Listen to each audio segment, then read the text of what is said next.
السلام علیکم بچوں، ہمارا باب سوم چل رہا تھا تو آج ہم باب سوم سے دوسرا سبق لیسن نمبر 2 پڑھیں گے، جس کا نام ہے صبر و تحمل۔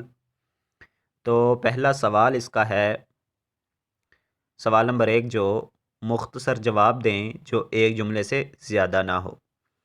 تو اس میں الف جز پہ ہے، کوئی تکلیف پہنچے تو ایک صابر انسان کو کیا کہنا چاہیے؟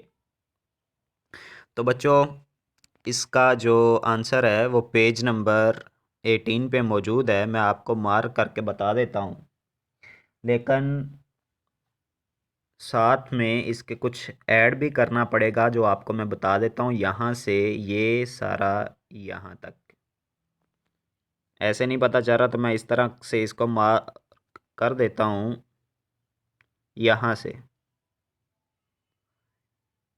یہ انہیں یہاں سے یہاں تک، لیکن اس کے ساتھ آپ نے اس عربی کو بھی یاد کرنا ہے جس کو میں نے انڈر لائن کر دی ہے۔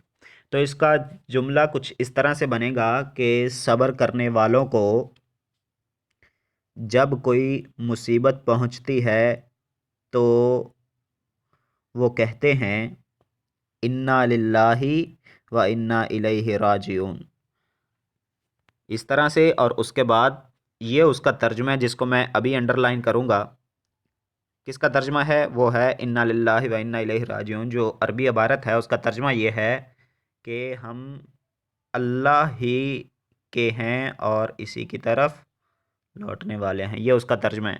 تو جملے کا پتہ چل گیا کس طرح سے بنانا ہے۔ جملہ اس طرح سے بنانا ہے، صبر کرنے والوں کو جب کوئی مصیبت پہنچتی ہے تو وہ کہتے ہیں انا للہ و انا الیہ راجعون، اور بریکٹ میں آگے اس کا ترجمہ لکھ دینا۔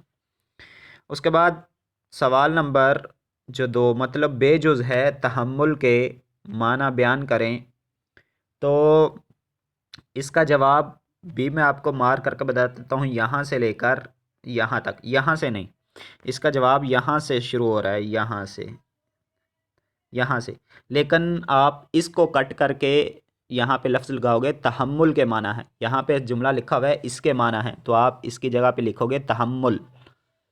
تو جملہ کیسے بنے گا؟ تحمل کے معنی ہے برداشت کرنا، یعنی دشمن کی طرف سے ہر قسم کی تکلیف۔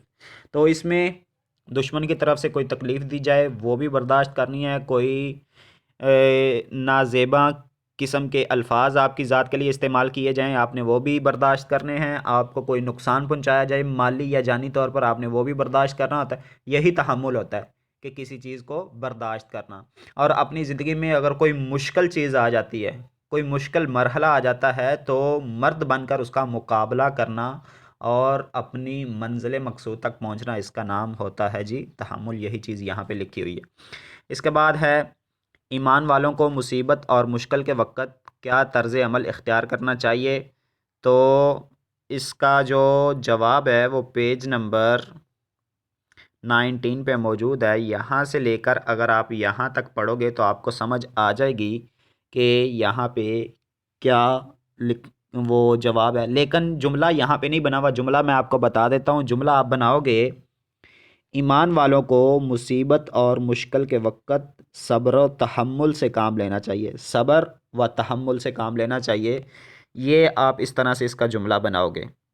دوبارہ سن لو، ایمان والوں کو مصیبت اور مشکل کے وقت صبر و تحمل سے کام لینا چاہیے۔ صبر و تحمل بھی پڑھا جاتا ہے، صبر و تحمل بھی پڑھا جاتا ہے۔ تو اس کے بعد ہے جی، اللہ تعالیٰ نے جو دال جز ہے، اللہ تعالیٰ نے اپنے رسول صلی اللہ علیہ وسلم کے ذمے کیا اہم کام لگایا؟ تو اس کا جواب پیج نمبر 19 پہ موجود ہے، میں آپ کو مارک کر دیتا ہوں۔ یہاں سے اللہ تعالیٰ نے یہاں سے لے کر یہاں تک، تو اس میں کیا ہے؟ اس میں یہ ہے کہ اللہ تعالیٰ نے رسول اللہ صلی اللہ علیہ وسلم کے ذمے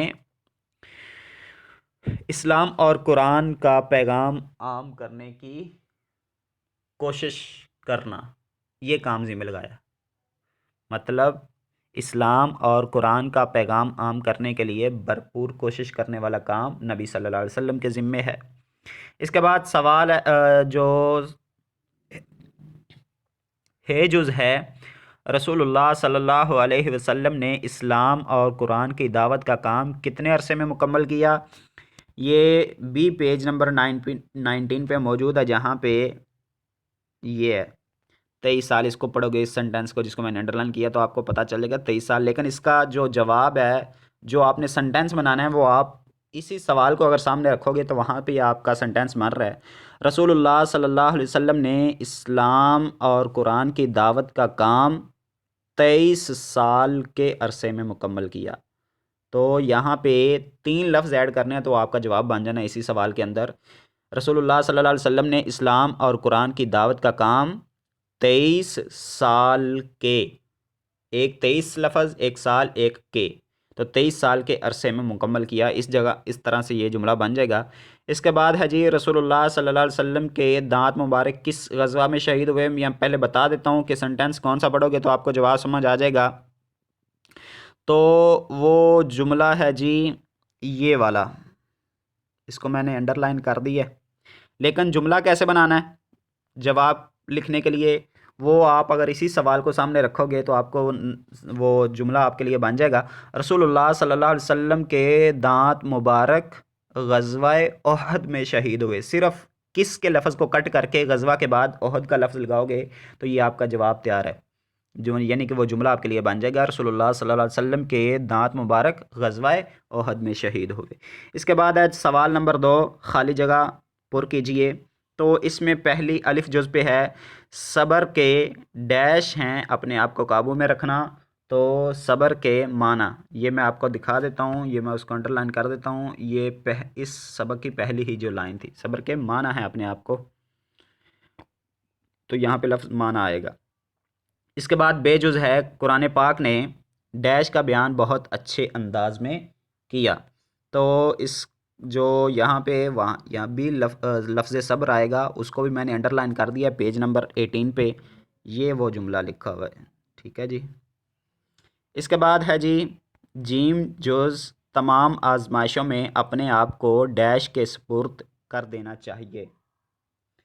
تو یہ بھی پیج نمبر 18 پہ اگر آپ اس جملے کو پڑھو گے تو آپ کو سمجھ آ جائے گا. یہاں پہ لفظ آئے گا اللہ، یہ والا جو ہے. تو کیسے جملہ بنے گا؟ تمام آزمائشوں میں اپنے آپ کو اللہ کے سپرد کر دینا چاہیے. اس کے بعد دال جز ہے، اس میں کوئی شک نہیں کہ اللہ تعالیٰ سب کچھ ڈیش والا ہے. تو یہ خالی جگہ بھی پر کرنے کے لیے آپ کو وہ پیج نمبر 18 پہ جانا پڑے گا. پیج نمبر 18 پہ اگر جاؤ گے تو یہ والا ہے جی اللہ تعالیٰ سب کچھ دینے والا ہے، اس کو میں نے انڈر لائن کر دیا ہے. تو یہاں پہ کیا لفظ آئے گا؟ دینے. اس کے بعد ہے جز ہے، ایمان والوں کی صفت یہ ہے کہ وہ مصیبت میں ڈیش سے کام لیتے ہیں. تو یہ پہلے سوال کا جواب بھی بتا چکا ہوں، یہ پیج نمبر 19 پہ صرف ایمان والوں کی صفت یہ ہے کہ وہ مصیبت اور مشکل میں صبر و تحمل، یہ والا لفظ آئے گا یہاں. تو بچوں یہ تھا آج کا آپ کا سبق. مجھے امید ہے کہ یہ آپ کو سمجھ آ چکا ہوگا. اپنا خیال رکھیے گا. اللہ حافظ.